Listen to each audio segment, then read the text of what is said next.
Bonjour à toutes et bonjour à tous. Je suis Christine Brugnon-Ferrière. Alors bienvenue dans cette série d'interviews de femmes ambitieuses.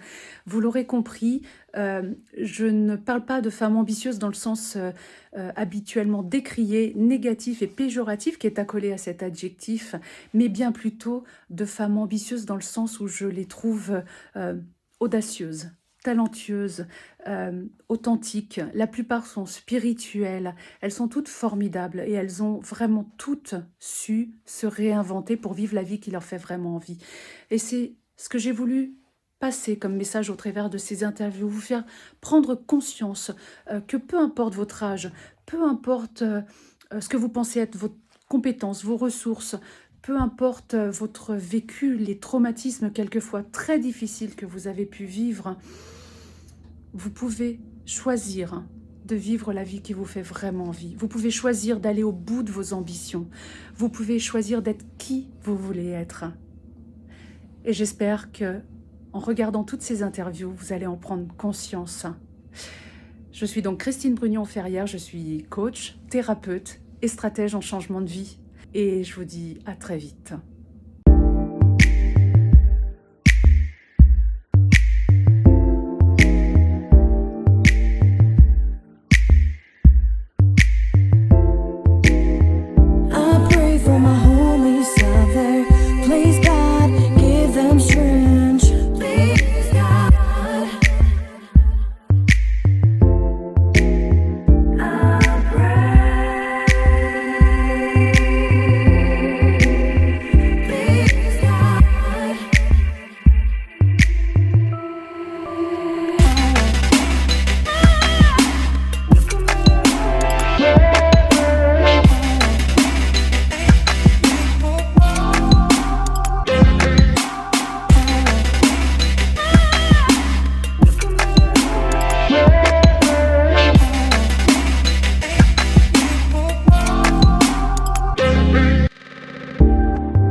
Bonjour à toutes et à tous et bienvenue pour cette nouvelle interview d'une femme ambitieuse. Aujourd'hui, je suis vraiment ravie d'accueillir Patricia Pluton.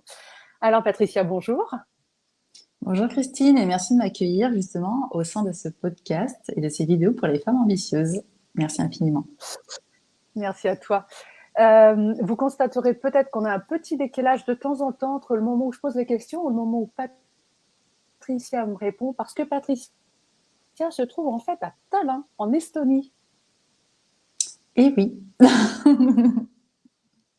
Pourquoi Tallinn? Donc effectivement, on a un petit décalage.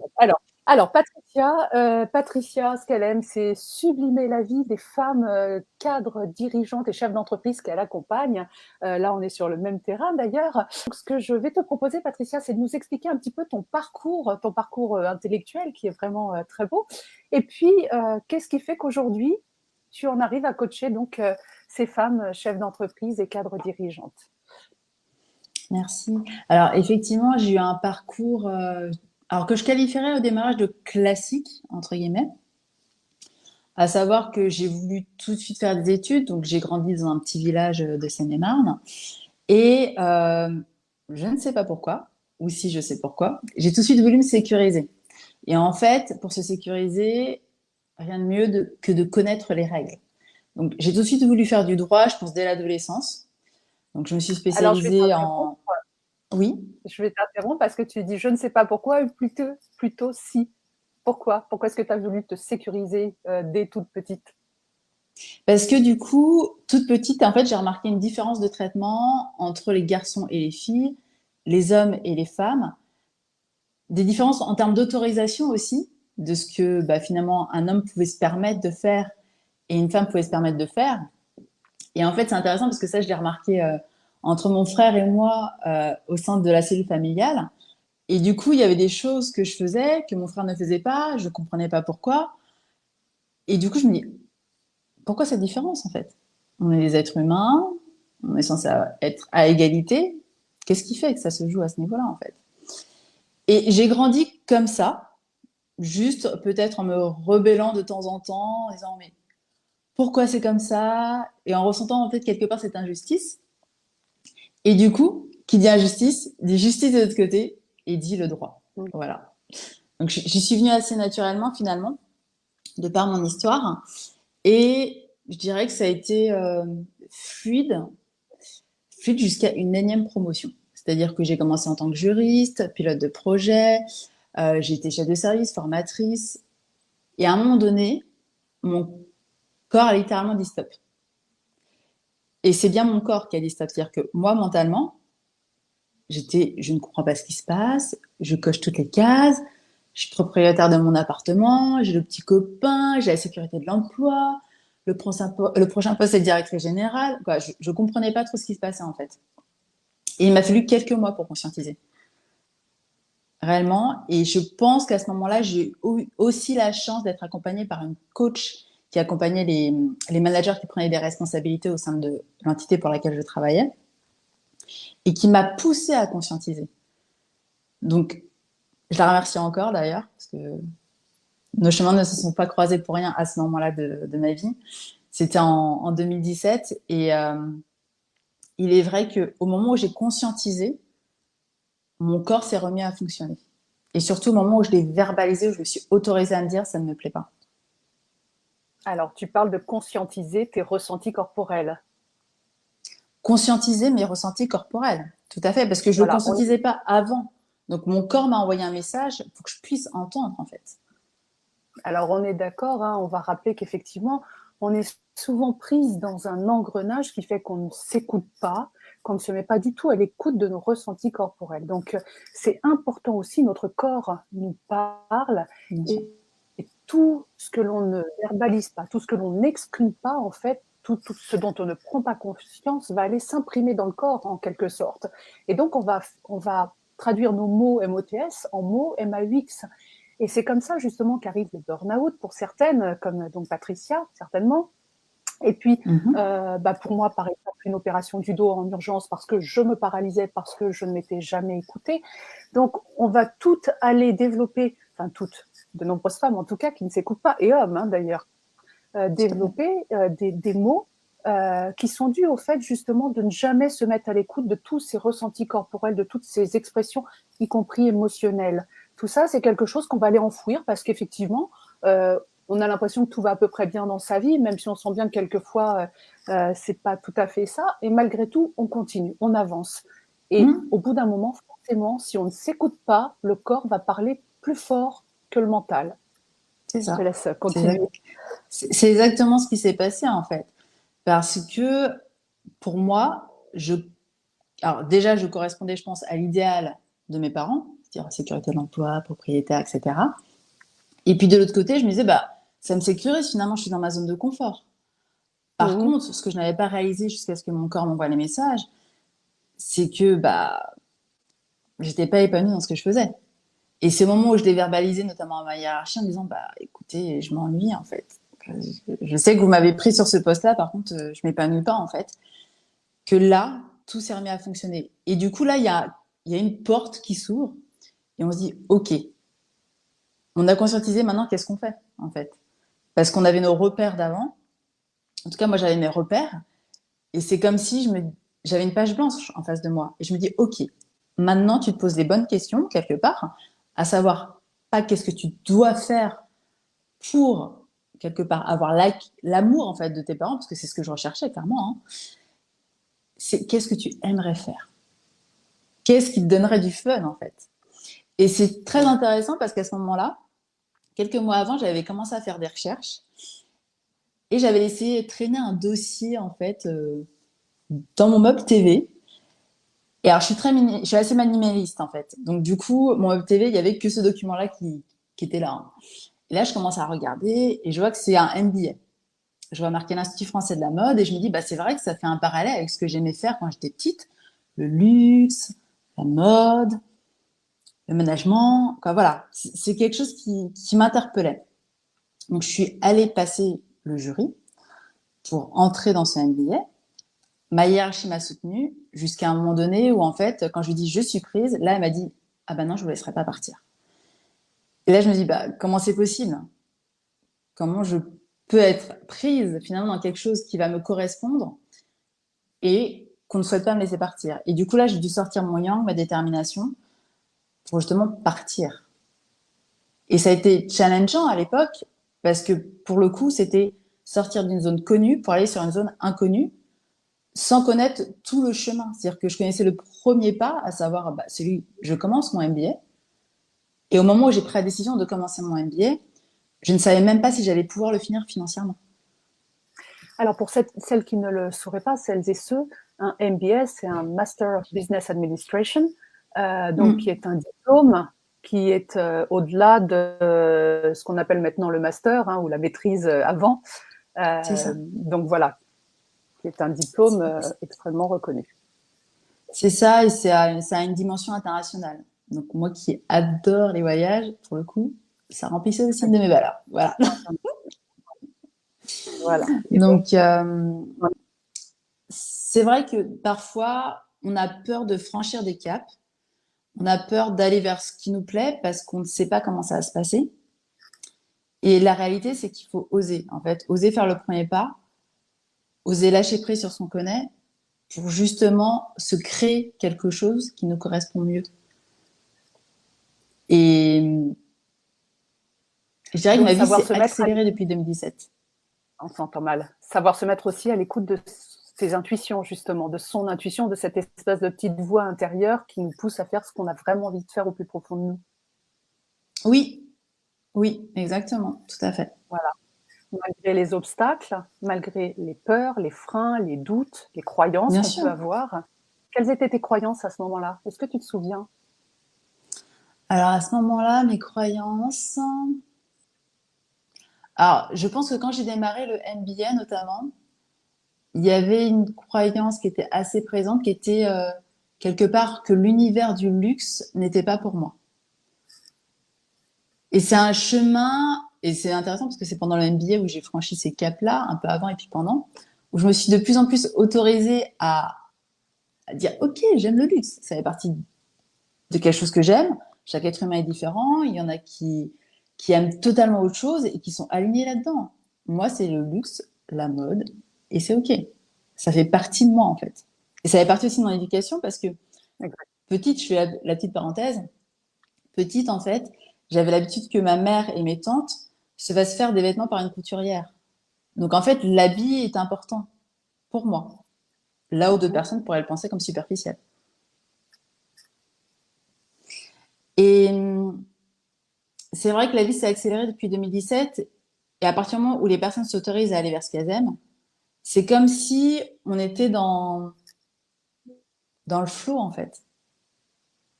Tu connais cette sensation du flow? Oui, tout à fait. Où tout est Alors, fluide, est-ce en que tu peux fait. l'expliquer? Voilà, l'expliquer pour les personnes qui nous écoutent et qui ne connaissent pas ce vocabulaire. En fait, je dirais que vous pouvez constater que vous êtes dans le flow. Il y a une fluidité qui s'instaure et que les Exactement. opportunités arrivent à vous comme ça, en fait. Comme si, avec simplicité.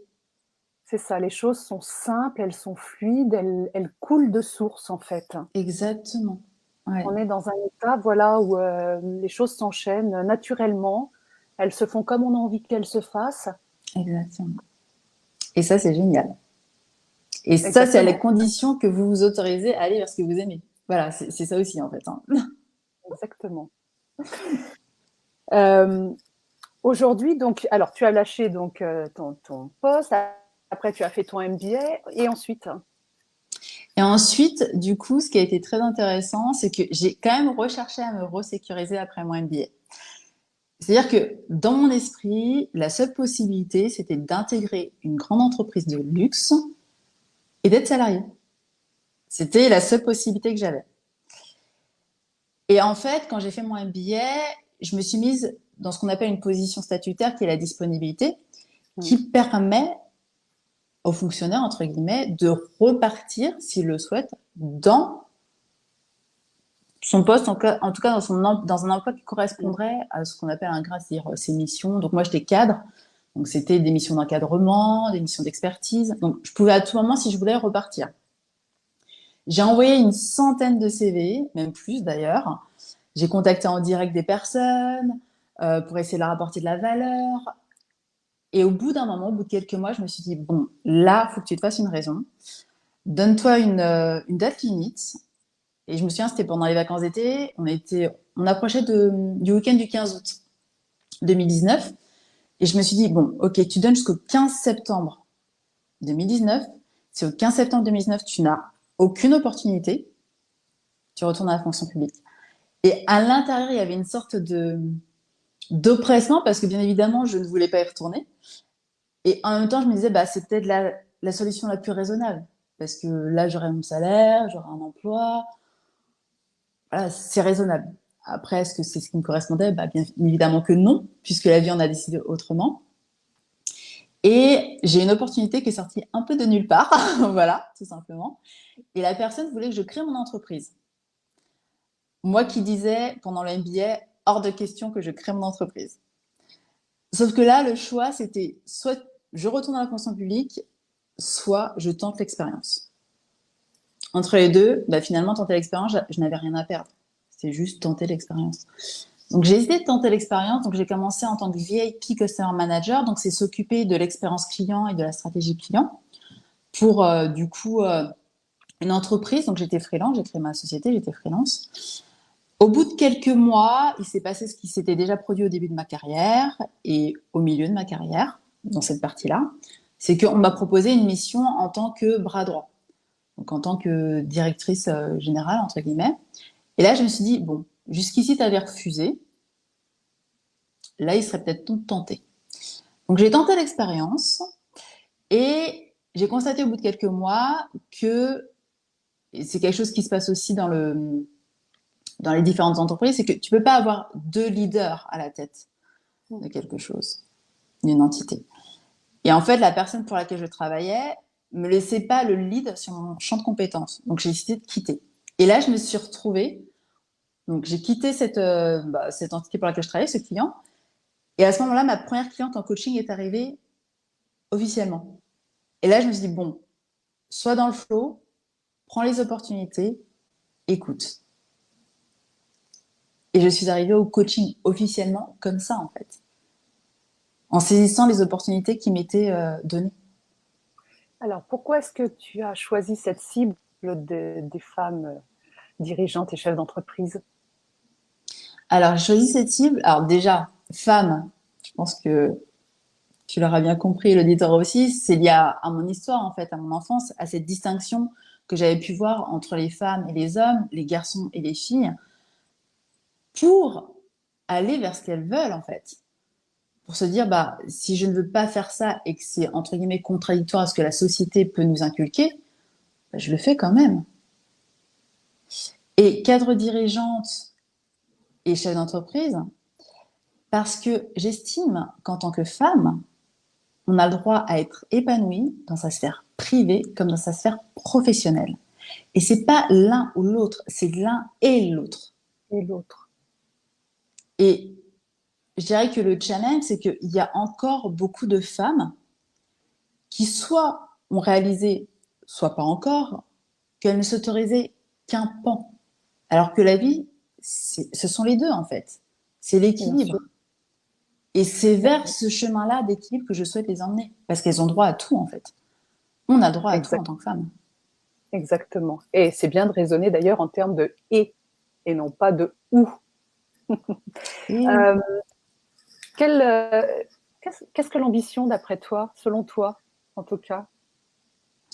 alors selon moi, l'ambition, c'est s'autoriser à réaliser ce qu'on veut, sans limite, et peu importe ce que l'environnement extérieur peut nous dire. Exactement. De fait, est-ce que Parce tu que te considères comme une femme ambitieuse?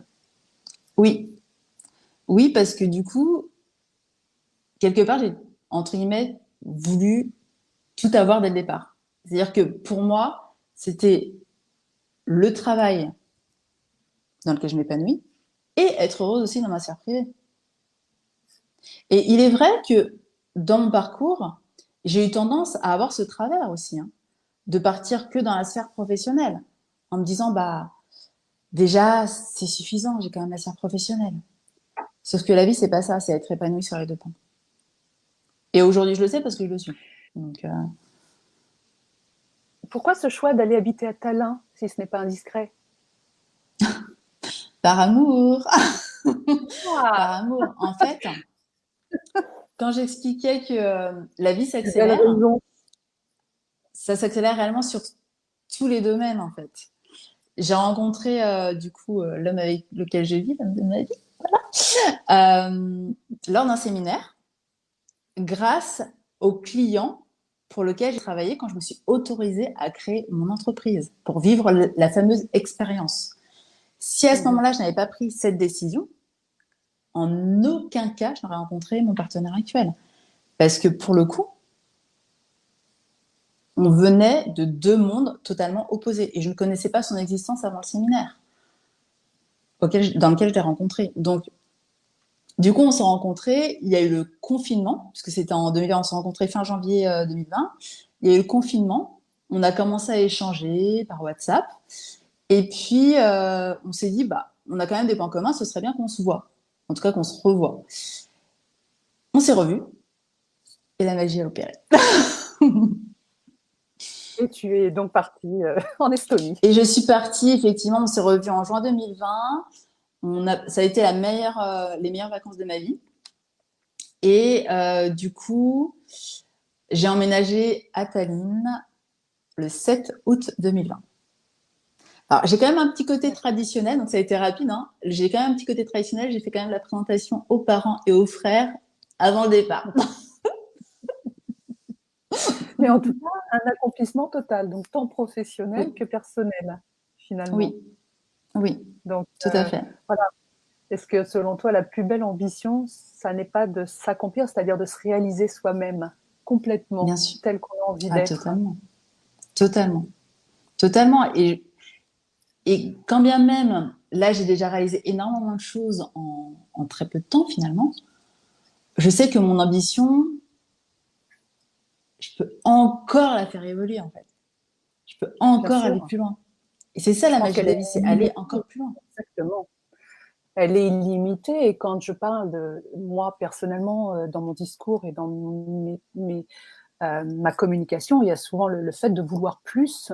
Mais vouloir plus, ça n'est pas seulement vouloir plus d'argent, par exemple, comme certains peuvent le penser dans l'inconscient collectif souvent, Mhm. c'est également vouloir plus de fun, plus d'authenticité, c'est-à-dire vraiment vouloir se réaliser soi-même encore une fois, en étant qui on a envie d'être et non pas cette femme qui porte un masque, comme on l'a dit également, souvent le masque de la dirigeante ou de la chef d'entreprise d'ailleurs, hein, qui se sent obligée de se cacher derrière une apparence pour paraître peut-être plus forte, plus parfaite, plus. On va parler de la perfection après d'ailleurs.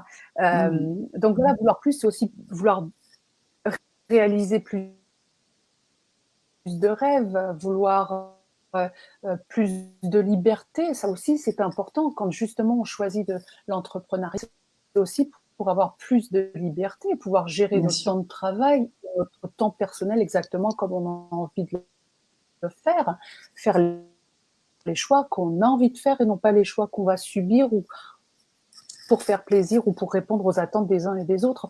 Donc c'est vraiment vouloir plus de succès aussi et bien sûr plus d'argent puisqu'on je le disais au début, mais voilà, c'est vraiment plus de kiff, c'est voilà, vouloir plus dans toutes les sphères de sa vie et ça c'est vraiment l'accomplissement de soi, ça mène à ça. Alors on parlait de perfection, je sais qu'on en a parlé aussi à un moment, donc le fait de voilà lâcher la perfection pour s'autoriser à vivre ce qu'on a envie de vivre. Alors, quand on lâche la perfection, même si je pense que sur certains points, des fois, je retourne un peu dedans. Je pense que lâcher la perfection, ça apporte beaucoup plus de liberté, beaucoup plus de fun, beaucoup plus de lâcher prise et une totale, je dirais, définition de qui on a envie d'être, de ce que l'on a envie de faire. Et c'est quand même beaucoup plus fluide. Et en fait, j'aimerais vraiment passer un message, si tu me le permets. Bien C'est sûr, que en tant que femme, on est parfaite telle que l'on est, sans forcément, je dirais, se calquer sur un moule qui est celui de nos parents, qui est celui de nos proches, Parce que ce qui les rend heureux, c'est par rapport à leurs valeurs, par rapport au système de valeurs, par rapport à leurs Oui, croyances. exact. Par contre, à partir du moment où on décide, et déjà, lorsqu'on vit en monde, on a un autre système de valeurs que, par définition, lorsqu'on estime qu'on a envie d'accomplir notre vie telle qu'on l'entend, lâcher le perfectionnisme et vivre le fun, en fait, comme tu le disais si bien. Parce que c'est ça aussi. Lâcher la perfection pour faire ce que l'on sent, que finalement, à moduler son chemin, en fait, et en faire ce qu'on a envie d'en faire. Est-ce que C'est tu veux ça. rajouter quelque Et chose? si... Alors, oui, c'est prendre chaque étape de sa vie comme une expérience.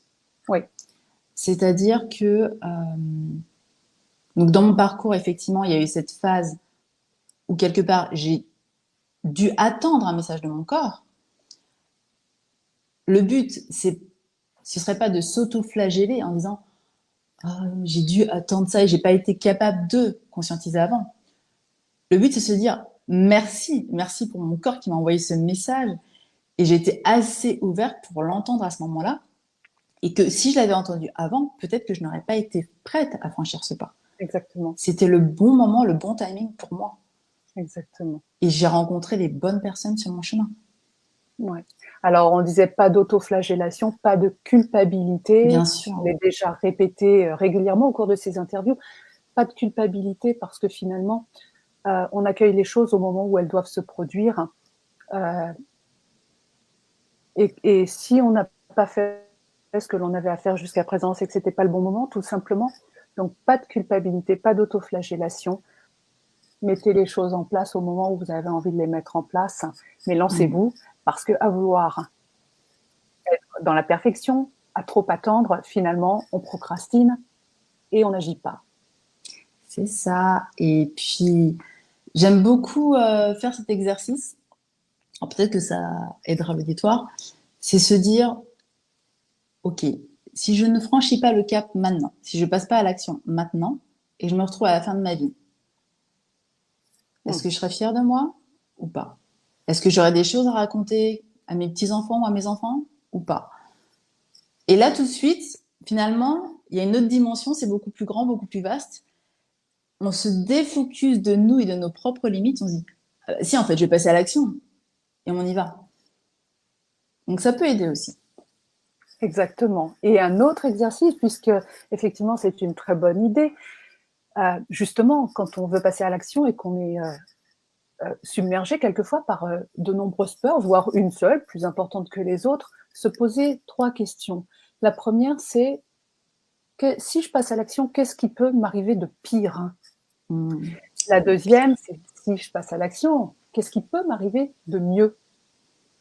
Et la troisième, enfin, si je passe à l'action, qu'est-ce qui est le plus probable dans ce qui va arriver? Et ça C'est ça. permet effectivement de relativiser et de se lancer. Parce que les peurs, elles seront toujours là, on l'a déjà dit. Le but, c'est de les apprivoiser et de marcher avec. On est d'accord. Et comme tu parles de peur, c'est vrai que faut penser que dans la majorité des cas, dans 99% des cas, les peurs, c'est une perception erronée de notre réalité. C'est-à-dire qu'elle n'est pas vraiment présente, cette peur.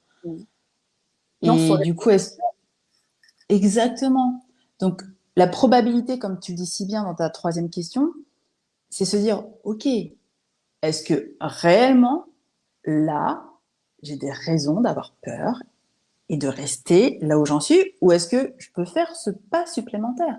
Et du coup, ça peut être un demi-pas supplémentaire. C'est à chaque personne de jauger ce qu'elle est prête à faire. exactement. En tout cas, agissez. Exactement. Voilà. Et là, vous avez donc 2 exercices pour effectivement envisager de passer à l'action pour faire ce que vous avez vraiment envie de faire. Voilà, si vous ressentez ce mal-être peut-être, ou si votre corps vous envoie des signaux, mettez-vous à l'écoute et demandez-vous pourquoi. Voilà.